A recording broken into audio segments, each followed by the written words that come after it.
Premier engagement, notre volonté est de ramener le déficit de notre pays à 5% en 2025, pour revenir sous le plafond de 3% en 2029, dans le respect de nos engagements européens. Le premier remède de la dette, c'est la réduction des dépenses. Nous conduirons à demander une participation au redressement collectif aux grandes et aux très grandes entreprises qui réalisent des profits importants. Cette exigence nous conduira également à demander une contribution exceptionnelle aux Français les plus fortunés, afin d'éviter des stratégies de défiscalisation des plus gros contribuables. Nous revaloriserons le SMIC de 2% dès le 1er novembre, par anticipation de la date du 1er janvier. Le gouvernement encouragera une meilleure mobilisation de l'épargne des Français, par exemple à travers un nouveau livret d'épargne dédié à l'industrie. Nous allons relancer la participation, l'intéressement et l'actionnariat salarié, pas seulement dans les grandes entreprises. Dans un contexte de crise du secteur de la construction, il nous faut des mesures rapides pour l'investissement locatif et l'accession à la propriété, notamment chez les primo-accédants, pour lequel le gouvernement est favorable à l'extension du prêt à taux zéro sur tout le territoire.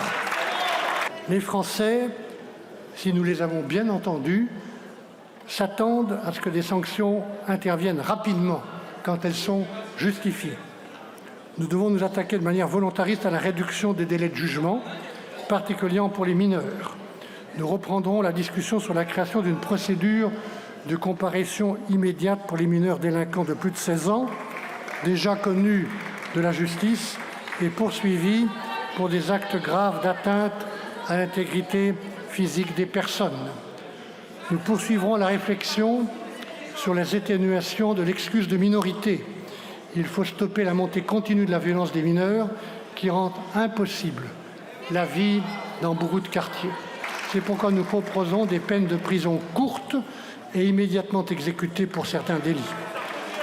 Je pense qu'il nous faut également réviser les conditions d'octroi du sursis et limiter les possibilités de réduction ou d'aménagement de peine. Une politique de maîtrise de l'immigration. Le gouvernement travaillera à un traitement plus efficace et en proximité des demandes d'asile pour que les demandeurs obtiennent rapidement une décision. Nous proposerons de faciliter la prolongation exceptionnelle de la rétention des étrangers en situation irrégulière pour mieux exécuter les obligations de quitter le territoire français. Enfin, la France continuera aussi longtemps que nécessaire à rétablir des contrôles à ses propres frontières, comme le permettent les règles européennes et comme l'Allemagne vient de le faire.